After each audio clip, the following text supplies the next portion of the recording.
Hi, I'm Dr. Kiran Sodhi, welcoming you all to my channel Pedia Talks. The channel has been started with the aim of easing out the parenting challenges that I know all parents face while bringing up their kids. I know this as despite being a pediatrician and knowing the whats and hows of managing kids, I would find myself at my wits' end many a times while dealing with my own three kids. Please check out my channel for many such videos on common parenting issues, and I request you to subscribe to it so that we can all learn together. During my interaction with other parents through my patients and colleagues, I have sometimes come across certain parents who are really too overprotective towards their kids. I would feel disturbed for the children as I could see how too much of care and protectiveness was actually smothering them with no one realizing this was happening. This video is all about that. A very thin line exists between being normally protective and being overprotective towards your child. Overprotectiveness by parents is an indirect form of love, you may say, but have you ever stopped to think that an overprotective parental behavior, also known as helicopter parenting, may be actually harming your child? Protectiveness by parents is a fundamental right of any child and essential for infant and young child survival. But children also need an intelligently supervised freedom during which they are allowed to make mistakes and learn from them. Needless to say, a right balance between this freedom and parental protectiveness is important. An inability on the part of the parents to understand this may make them get excessively involved in the kids' lives, often to the point of managing or controlling most aspects of their daily activities and decisions. This overprotective parenting is what prevents or delays the acquisition of important life lessons by the child, which are needed for gaining the requisite independence to be future ready. Now, how to recognize helicopter parenting? Overprotective parents take control over most of the child's activities, choices, and decisions, leaving little room for the child to act independently. These parents tend to closely monitor their child's interactions, activities, and whereabouts more than what is required for the child's age or developmental stage. They frequently aim to shield their children from any form of risk or failure, whether physical, emotional, or social, even when these experiences can be part of normal development. Overprotective parents tend to intervene and solve problems for their children rather than letting them face challenges and find their own solutions.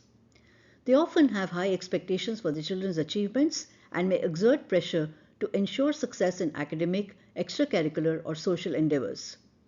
Children under overprotective parenting have fewer opportunities to make decisions, solve problems, or engage in activities independently.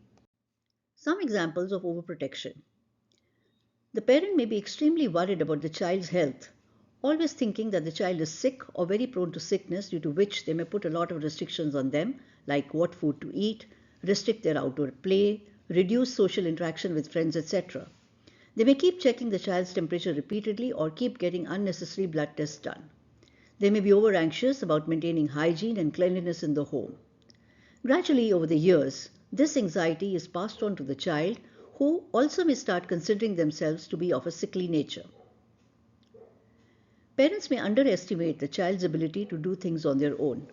They refuse to accept that the child is grown now and be able to do age-appropriate activities. For example, climbing the stairs when they're 2 years old, riding a bicycle when they're 5, or crossing the road when they are school-going, etc. They may choose library books for the child, underestimating the child's maturity in choosing books themselves.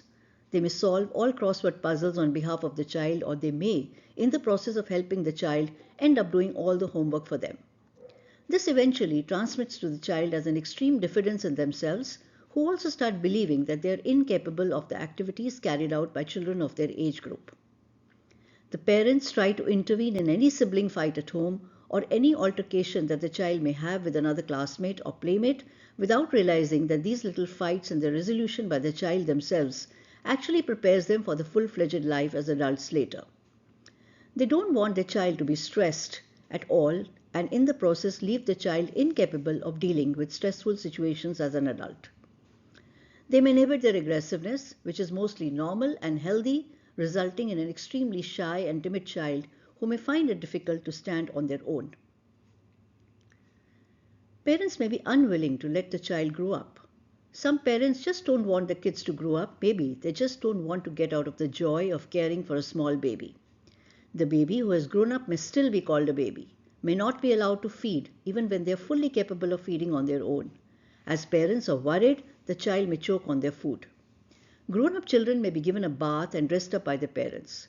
These overprotective parents may be constantly checking in on their sleeping child to see if the child is breathing or not.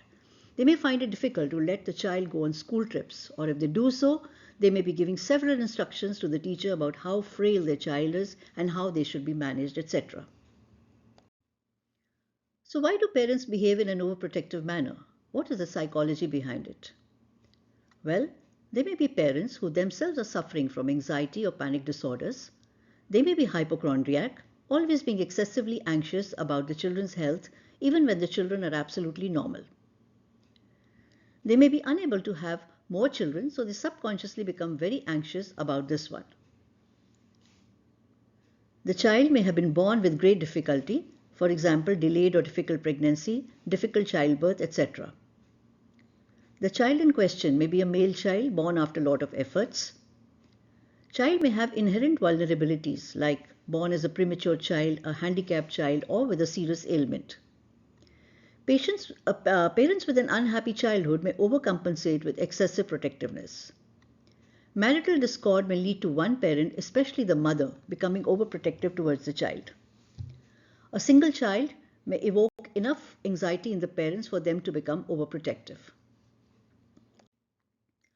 Although parents overprotect their children out of love for them and a deep desire to protect and ensure their well-being, it can, however, have unintended negative effects on the child's development and leads to more harm than good. So what are the various negative effects that overprotection can have on the developing child? Children may struggle to develop self-reliance and problem-solving skills as parents frequently intervene or take over tasks. Constant supervision and control can signal to the children that they are not capable or trustworthy, potentially leading to lower confidence. Overprotective parenting can heighten anxiety in the children as they may fear making mistakes or feel overly reliant on parental approval.